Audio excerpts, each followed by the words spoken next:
அனைவருக்கும் இனிய அன்பான காலை வணக்கம். மார்கழி மாதம் 12வது நாளான இன்று ஆண்டாள் பாசுரத்திலே கனைத்திலன் கற்றமை கன்றுக்கு இறங்கி நினைத்து முளை வழியே நின்று பால் சோரன்னு தன்னுடைய கறவை மாடுகளின் செல்வத்தை போற்றி பாடுகிறாள்.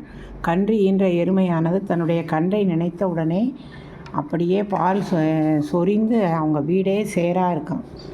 இங்கே மாணிக்க வாசகர் தலையிலே கங்கையை அணிந்தவரும் கையிலே அக்னியை ஏந்தியவருமான சிவபெருமானின் புகழை பாடுவோம். நம சிவாய சிவாய நமகன்னு பாடி துதித்து பெருமிதம் அடைவோம்னு பாடுறார். இன்றைக்கி திருப்பாவையில் ஆண்டாள் சினத்தினால் தென்னிலங்கை கோமானை செற்ற மனதிற்கினியானைன்னு ராமரை பாடுறான். அதனால் நாம் இன்றைக்கி ஒரு ராமர் கோவிலை பக்தி செய்யலாம்.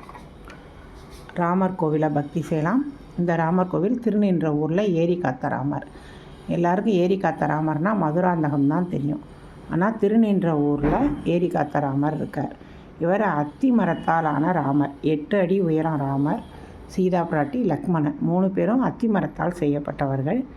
திருநின்ற ஒரு ஏரி ஒரு முறை வெள்ளத்தால் ரொம்ப இதானப்போ உடையிற நிலைமை வந்தப்போ மக்கள் வேண்டி கொண்டதற்கிணங்க இந்த ராமர் அந்த ஏரியை காத்ததால் இவருக்கும் ஏரி காத்த ராமர்னு பேர்.